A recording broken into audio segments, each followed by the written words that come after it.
It's time to shift language to English and also time to shift focus from our little small country up here in the north to the globe, the world, and especially China.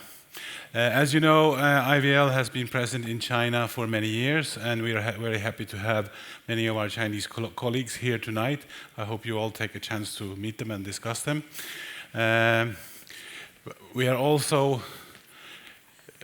I'm also very happy to introduce my two colleagues, Östen Ekengen and Gao Si. I think you know Östen as our, let's say, main ambassador for clean tech and innovation in Sweden and globally. I'm also very happy to introduce Gao Si, who is leading our Chinese operations. A big challenge to make sure that IVL is part of the big transformations going on in China and helping both Sweden and China to develop our industries and cooperation. So please, you have the floor.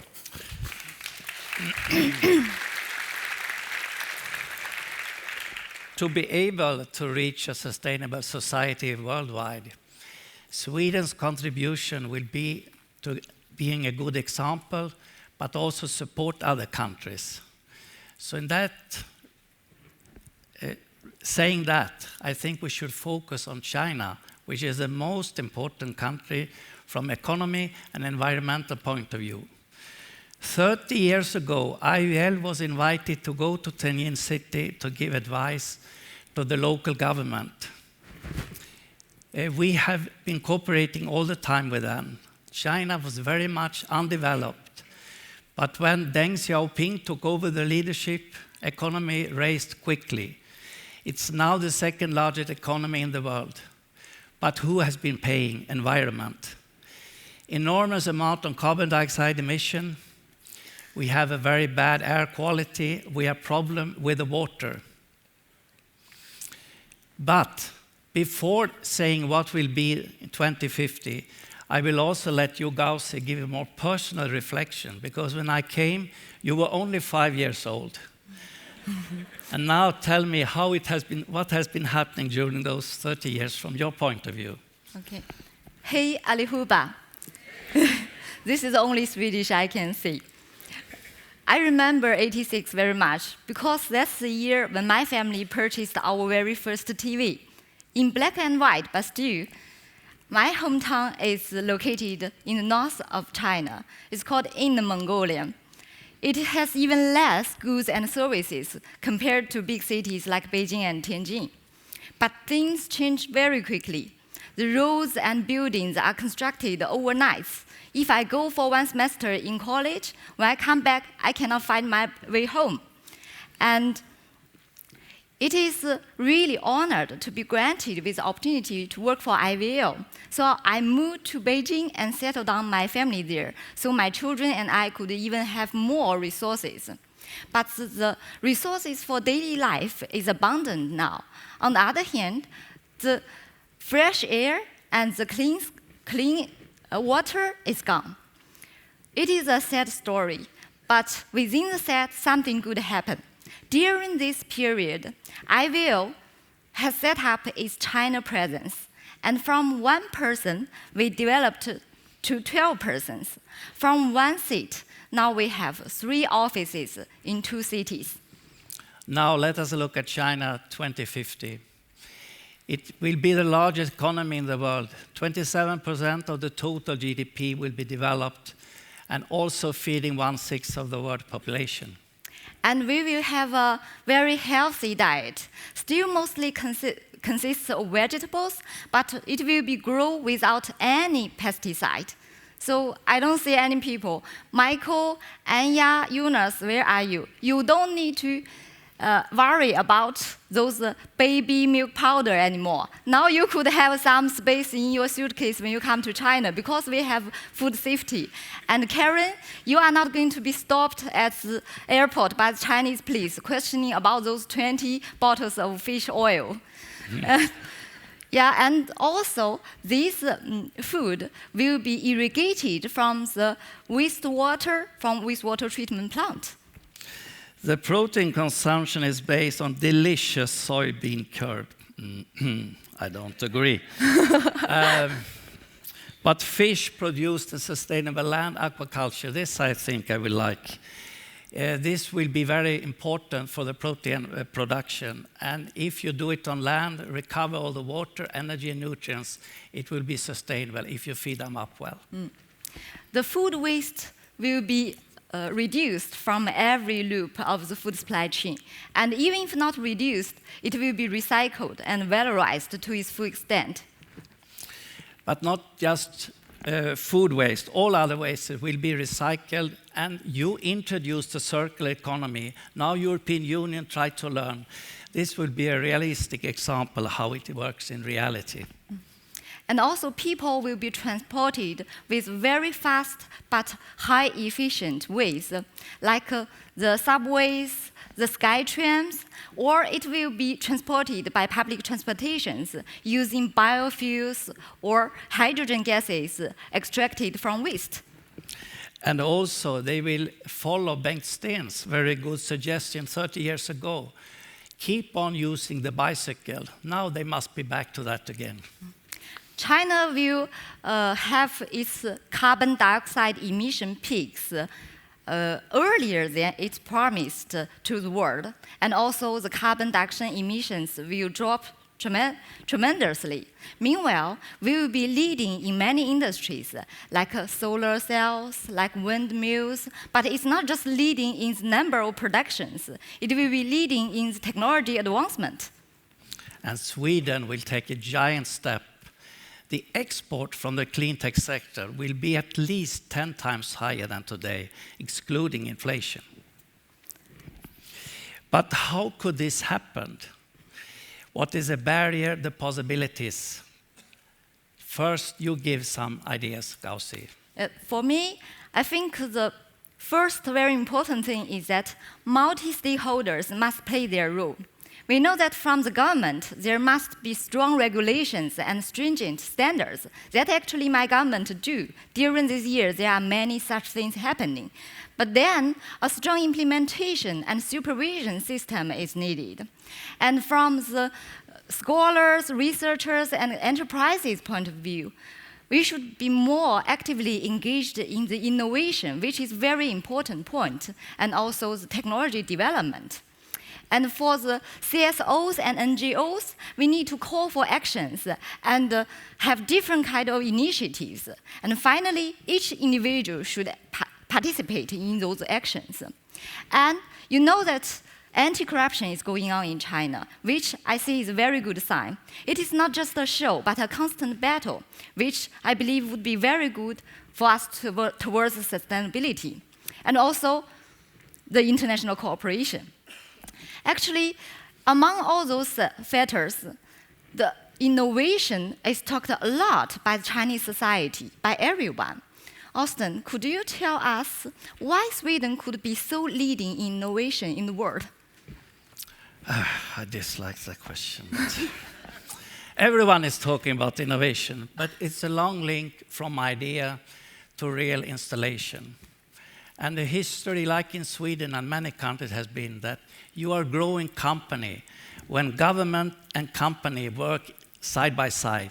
They do the research work, but also then in the end, government say, okay, we buy your full-scale installation. That is the way ABB, Ericsson, Dongfang company has been developed. But now is a totally new situation. We are facing the situation that government don't have enough money. They must spend money on building houses, as described before, changing water pipe system, but also adaptation to climate change. And we want to reach the 2030 agenda, and we want to follow the Paris Agreement. So what could we then do? We have political leaders. One in US saying, I'm smart, I'm not paying tax. He's not alone. There are many people thinking like that. And on the other hand, the political leaders, they want to be re-elected, so they don't invest in something they will not be paid back. Or the companies, what are you doing? You are pressed all the time to deliver better results, followed months, weeks, days, even hours.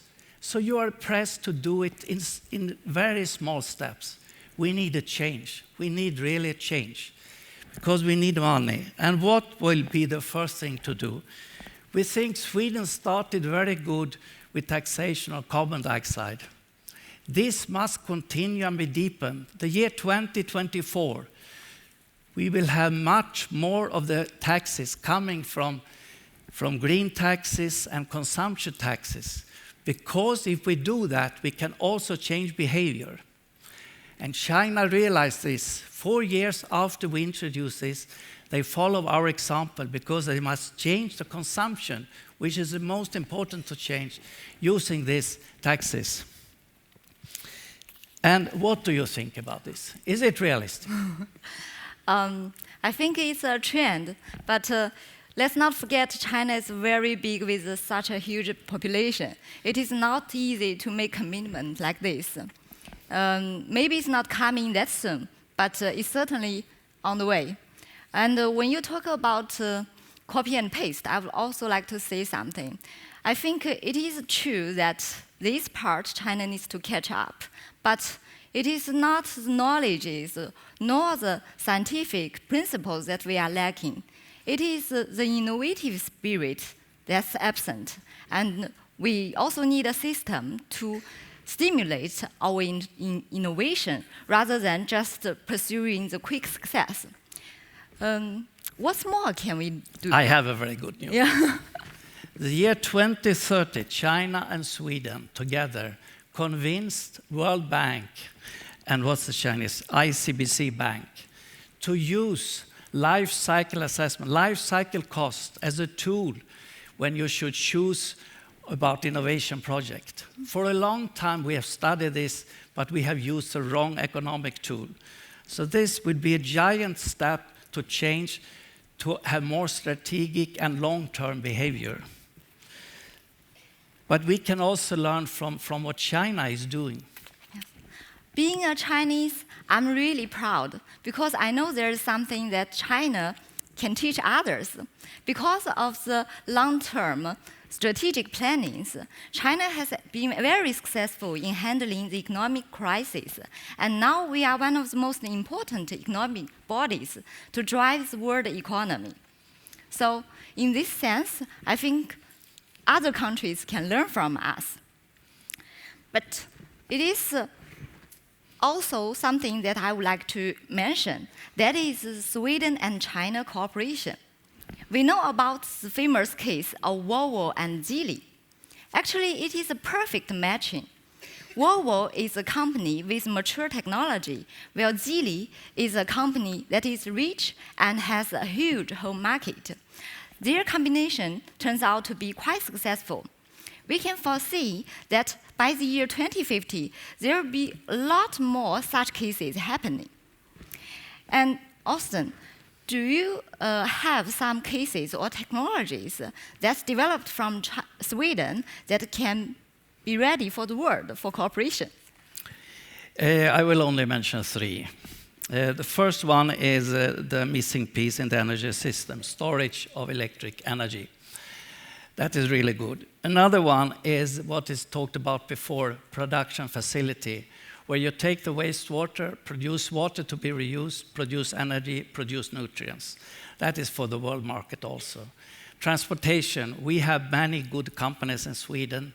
They are all represented here. We can go abroad with both electricity-driven and biogas-driven transportation system. But I will try to sum up before you are too bored. I'll start with IVL's vision, Sustainable Society. If we want to see full-scale installation, not nice talking, it's too much about that. And Sweden as a country, we have much to contribute with. We are not alone.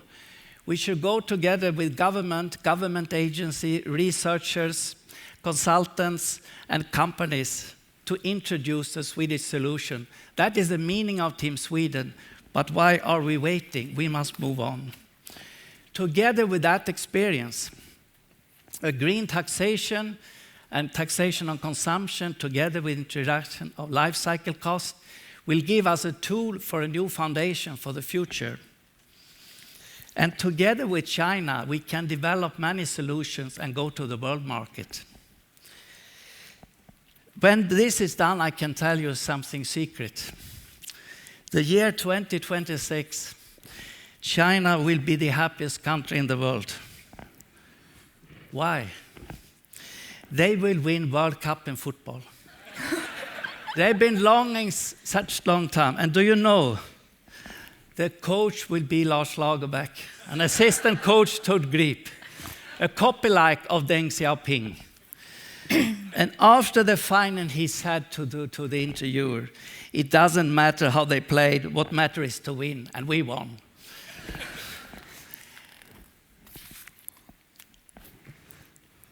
Even if I don't like it, I must say that year 2050, I think I'm not being so active anymore.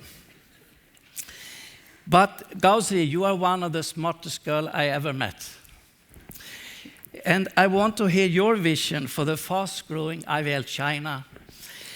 And I'm eager also to listen to advice and give you very much support, as much as I can. Thank you very much. I'd like to thank you all, actually. I think this is really a very wise and smart decision, and it's a long-term strategy from IVL. Because of this strategy, we could have this China office set up, and now we have a very capable and very united China local team, which I'm so proud of. Many of my team members are actually here today present and in those seats. I'm really proud of you guys.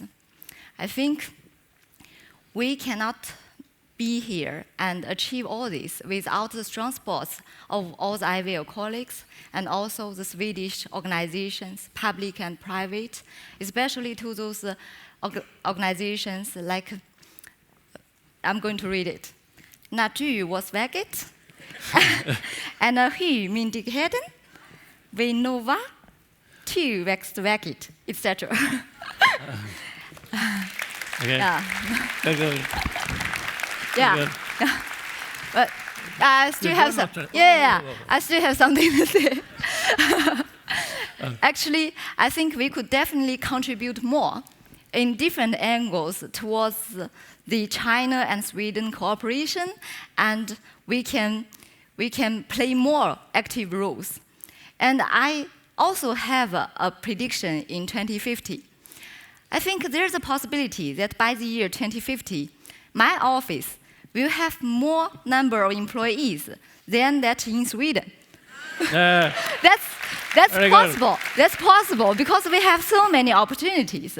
And by then, by 2046, that's IVL's 80 years anniversary. Maybe you need to go to Beijing for celebration due to budget issues. And the language for the conference would be Chinese and Swedish. So thank you very much. I was lying. I still know more Swedish. Now I'm going to read to you. Jag älskar Sverige. Välkomna till Kina. And finally, grattis på IVLs 50-årsjubileum. Very good. Thank you very much. Thank you, thank you. This brings us to our last final panel, and I see they are already queuing up, which is good because we have so many important things to say, so we are running a little bit over time. But please come up on stage. You have met them all before. Marie-Sunir Fleming. Let's see who comes next. Claes Hallberg, Urban Westjung, and Svante Axelsson. Please, to the sofa.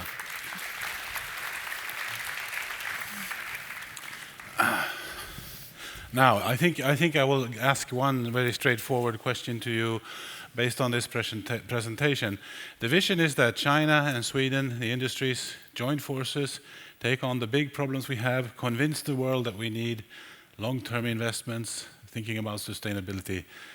What do you think, Urban, as a representative of a potential company that will partner with someone in China? Yes, I think it is so. And I think that this is also a very good role model for what I believe is necessary for Swedish research and development to partner with other countries in the world that will be very important in the future, both economically and of course also in areas like research and science. Good. Yeah. So I think IVL is doing something really good here, and something that other institutions should learn from. But what do you think about this long-term perspective? Do you think you could convince the owners, the fundraisers, as I said, the banks, that you need to think longer than a couple of years or even days? Yeah, I think it's a bit of a movement to think in longer economic terms, and I see that it depends also a lot about ownership of companies. If you have a very stable ownership and they have a strategy and a culture and know what they will do, I think that it is possible to reach that kind of status. Okay, good. Maria, as again representative of Yeah. all private, the whole private sector, more or less. Let's keep it simple. But of course, I mean, China is a very interesting market for many Swedish companies. I mean, it's one of the biggest markets in the world, and also there is a lot of potential for environmental products and clean tech products.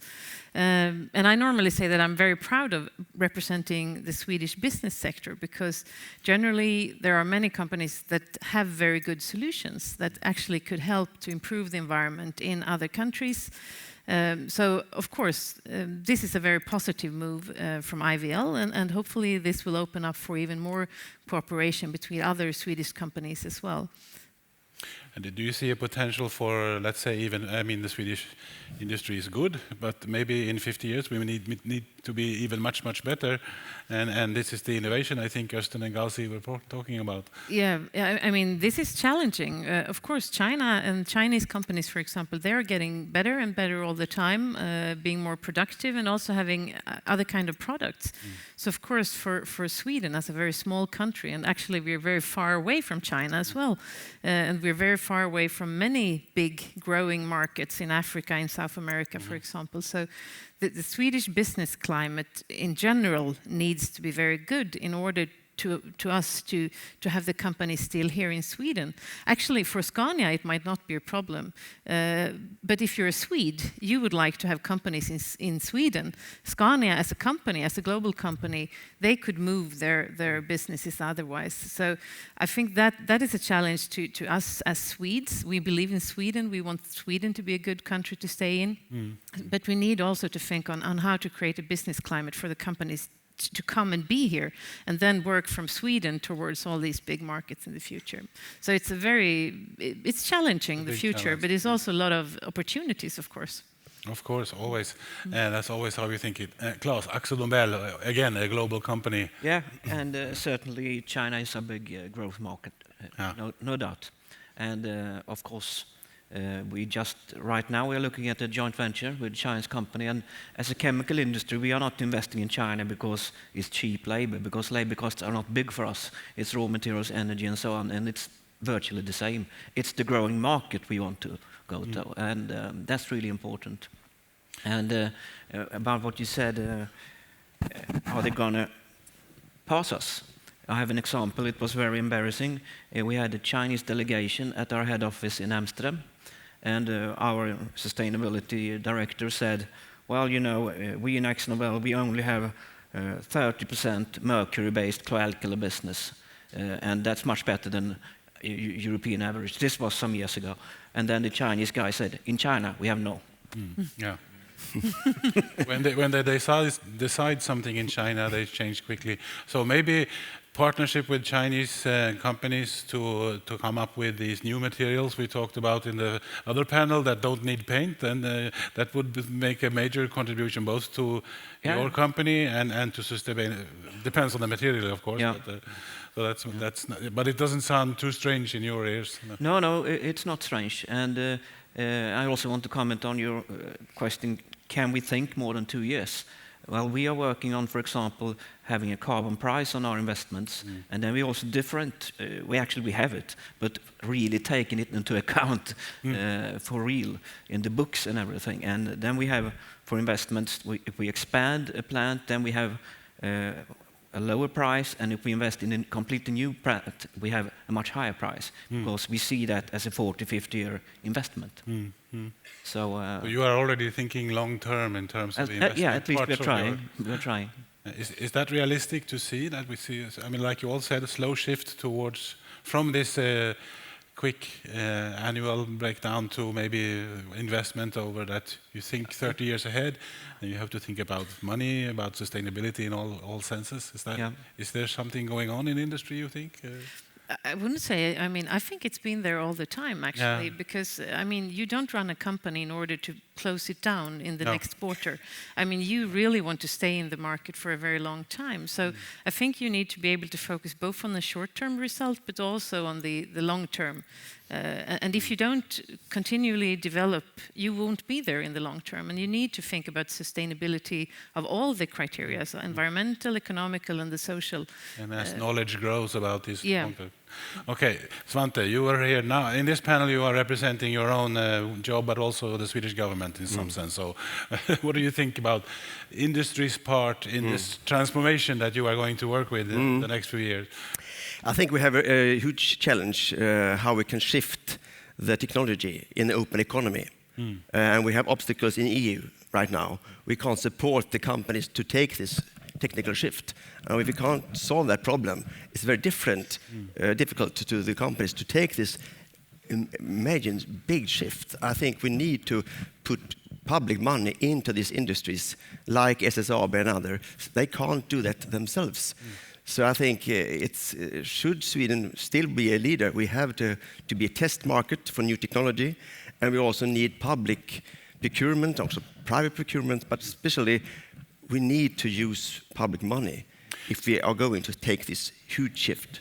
I've heard someone say that many, I mean, outside the EU, there are many countries that support their industry a lot, but also within the EU, where you are officially not allowed to support your industry, but many countries have, in reality, a strategy for certain industrial sectors where they pour in a lot of research money, innovation funds, etc., investment, and somehow they get away with it. Are we too nice in Sweden? Are we too scared if we follow the rules too much? Or yes, if EU are going to be the success project that we want, we have to accept more experiments in different countries. Because now it's not so dynamic. And I think we need to test the limits much more. Because if we don't solve this problem, I think EU can't be competitive with other countries.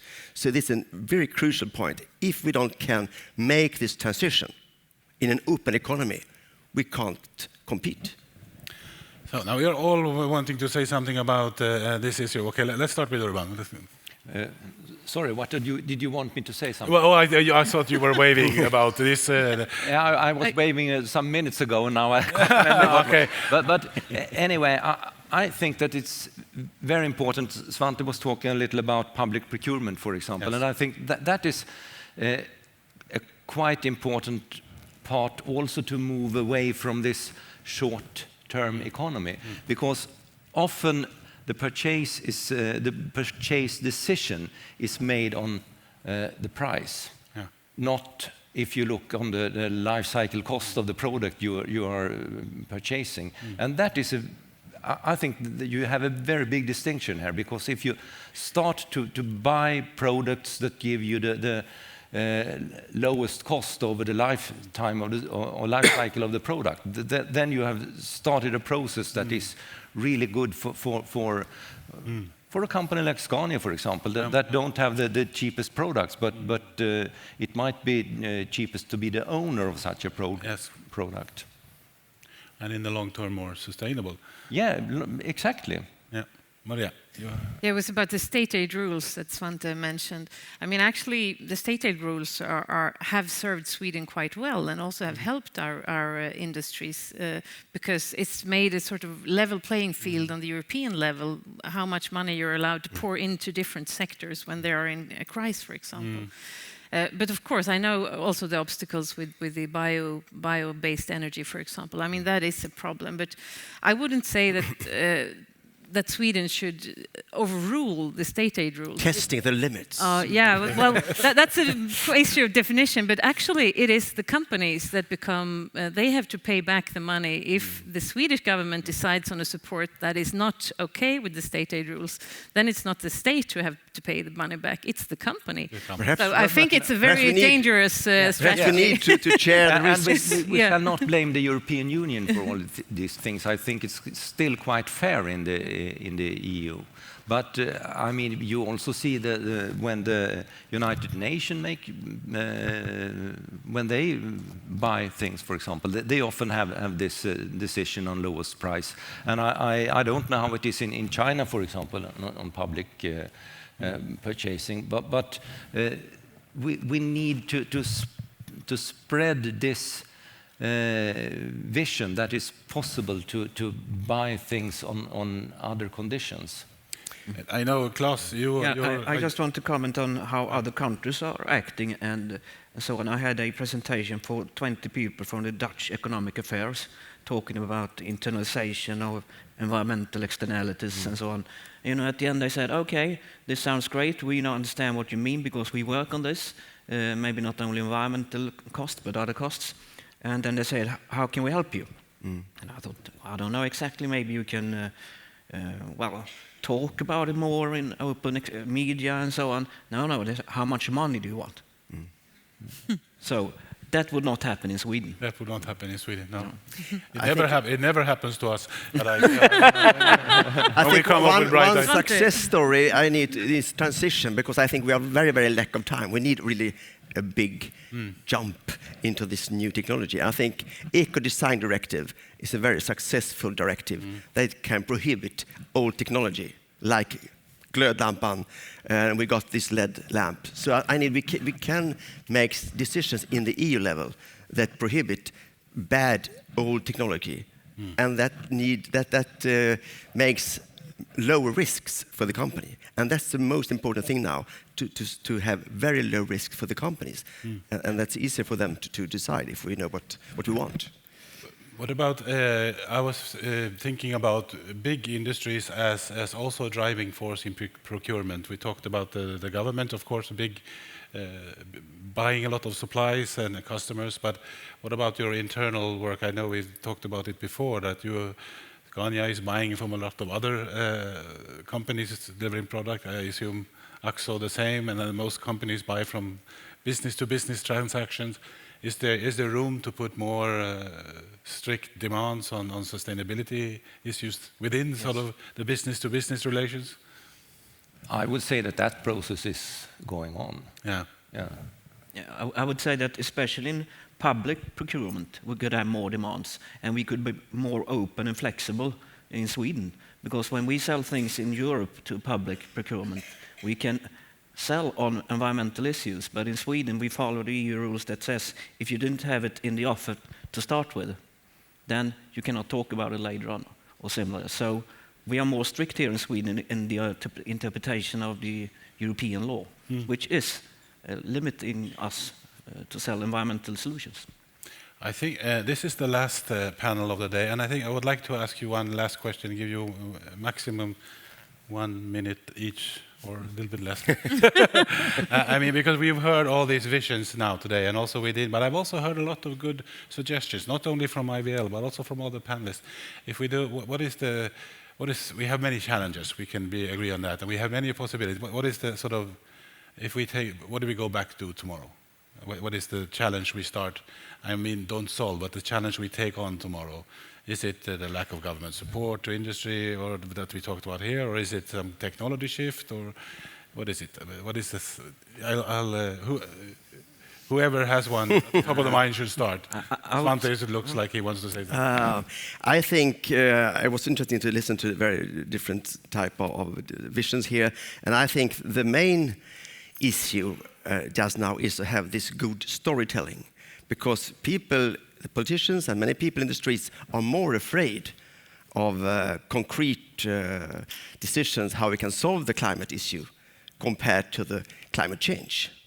So we have so much possibilities that not is so known. And if we can see how good the life could be if we are fossil free, we are more, we have the more brave to take decisions and take step forward. So now I think we have some sort of brain ghosts in our minds that we are too afraid about how we can change society. Then I'm very glad my colleagues didn't go for the dark scenario earlier. That's good. They went for the green one. Klaus, do you have any specific? At the end, it's all about consumer behavior.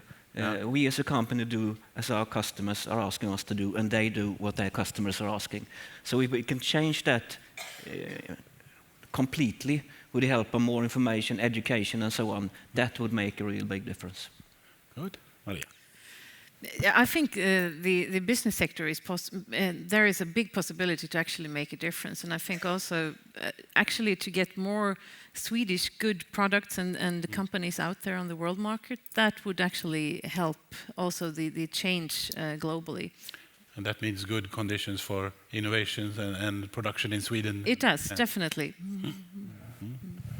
Yeah, and in the transport business, I would say that having more contacts with the transport buyers, our customers, because they need to know more about what is possible to do in the transport sector, then we really can see that a real shift in the transportation sector.